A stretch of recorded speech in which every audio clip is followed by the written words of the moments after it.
Meron din kami diyan trap.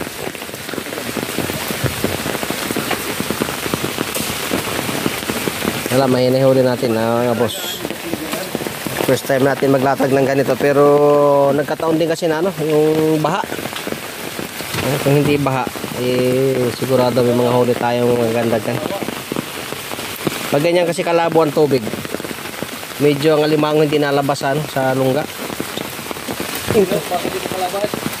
Ayan si Boss Arjet, tingnan niya si Boss Arjet. Medyo malungkot siya mga boss kasi first time niya na maglatag ng ganito. Medyo walang huli masyado.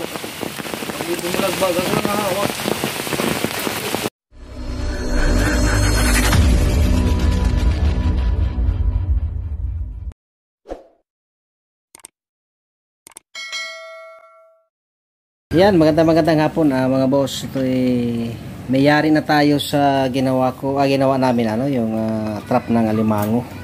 So magte-testing tayo ngayon ng ilan ba? 5? 4 lang. 4 na trap ng alimango. Testing tayo dito lang sa malapit lang dito sa amin sa ilog. Kung ito ba pasado sa mga alimango, lagyan mo ng konting lock. Kasi nihila nila yan Ayan, bumili tayo ng pamain na yung sap-sap. Ayan. 4 lang mo nilalagay natin. Sasama natin tong sample ni Kuya Ed sa vlog. Ayan. So titingnan natin to bukas. O kaya mamaya pagka low tide. Titingnan natin, papandawin natin kung ito may mahuli. Ayan, testing na naman mga boss. Pero doon talaga natin to ilalatag sa doon talaga natin ilalatag sa bakawan, sa mga mangrove. Ayan. Yung ginagawa pa natin yung iba, marami pa yan kasi kung mayari yan is 23 kalalabasan yan. 23, 26 o pan 27 yung sample namin. Ayan. Ayan, ganyan lang paglalagay yan. Pinasok sa lata. Pwede rin siya ibalot lang sa net yung pamain yan. Pero mas maganda yung sa ganyan lata kasi hindi naubos agad yung pamain. Hindi kagad naubos. Lalo na pagkasapsap ang pamain, mabilis maubos yan. Paborito nila yung sapsap na yan, yung pamain. Ayan, ayan. Ayan, so yan, tatlo na. Ayan, so abangan nyo na lang bukas mamaya pagpandaw namin ng gabi, iilawan na lang namin kung yan may huli. Ayan, so abang na lang. A few inches later. Ayan, ito dapat yun sasakay namin dyan sa ito kay Kuya Ed's vlog. Hindi namin masyado nakuha yung kanyang sample dahil ang nabili kong net medyo malalaking butas ito. Ayan, medyo malalaking butas. Yung kay Kuya Ed's vlog yan, 11 yata ang butas nito. Ayan. So di bale, siguro naman okay lang hindi mahuli yung mga hipon.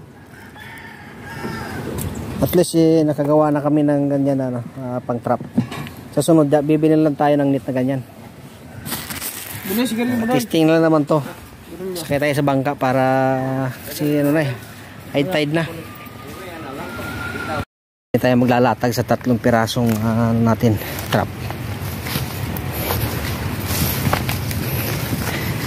Kasi habang high tide na.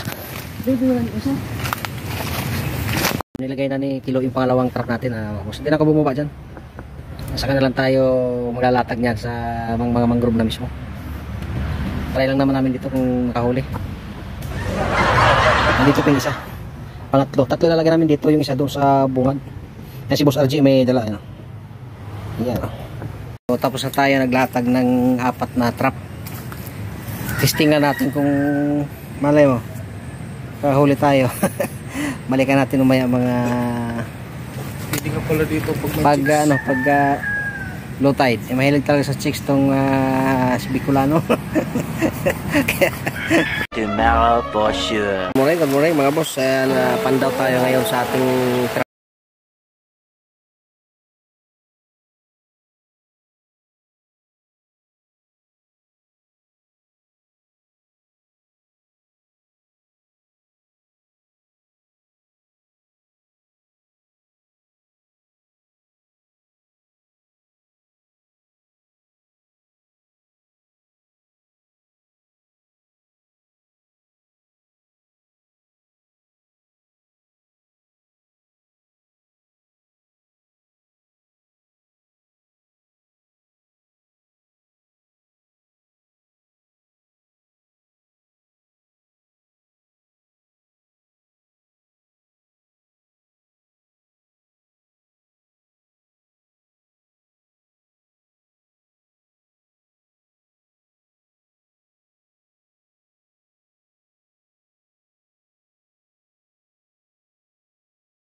Ayan. Nakakawala natin. Ayan. Apat na napapandaw natin. Apat na. Andun sila. Hinahanap pa yung ano kasi di makita. Malaki na kasing tubig. Yung ano. Trap natin. Ang hirap na kasi hanapin pagka ganyan kalaki ang tubig mga boss. Kaya dapat magpapandaw tayo yung low tide pa. Ayan, 3 trap dito, 4 lahat tablets yung laman ng iba. Yung isa parang good size yata. Ayan, good size nga yata. Dalawa? Dalawa. Ayan. Dalawa ang laman. Ayan. Dalawa, so yung isa parang undersize pa siguro. Ayan. Medyo okay na isa. Pasok na sa sukat. Ayan. Papakawalan natin yung isa. Pandaw tayo dyan. Sana may laman. Pero tingin ko parang wala. Meron.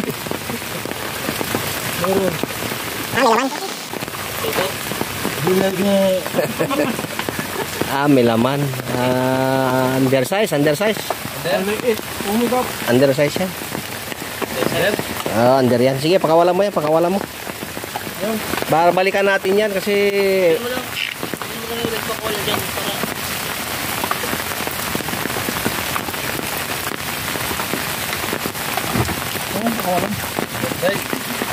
Sige. Ayan. Bye-bye. Very good. Tayo dyan papandawin. Ayan, kinakapana lang kasi di mo na matatanaw.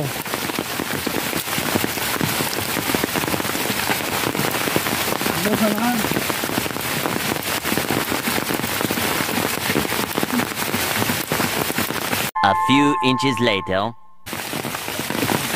Yung ano ko yan, yung Okay. yung ano ng aso. Ito? Maliliit yung laman. Ayan.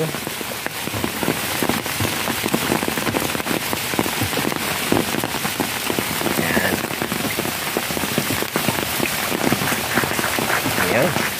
Sila na napapandaw natin. Siyam na napapandaw natin. Isa pa lang ang huli natin na good size. Ayan. Medyo alanganin pa yung huli natin. Medyo malungkot si Boss RG. Ayan naman tayo doon mga boss, crablets. Ayan, crablets ulit.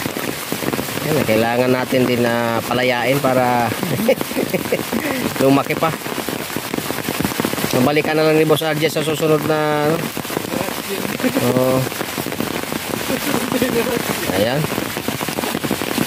Lalangoy na lang ni Kilo kasi nahirapan kami gumilid. Wala dyan, wala. Sa kabila. Alam ko meron din, oh. Nakita na. Kaso walang laman. Walang laman mga boss. Ayan.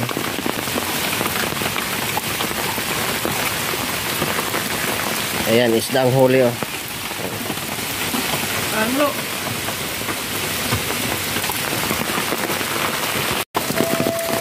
Tingin mo yung isa dyan, mga boss. Ang lalim mang iniisip kasi ang huli namin. Dalawa pa lang na good size.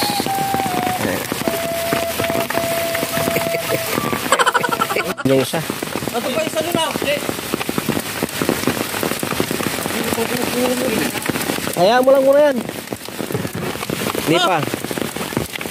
Abutan natin yan. Ito yung isa nun, Abutin mo siya, abutin mo. Wala. Undersize yung isa, undersize.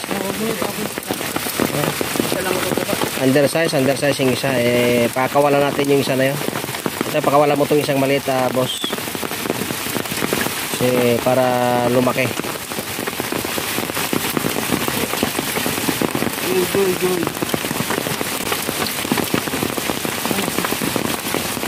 Tapikin mo lang. Yan.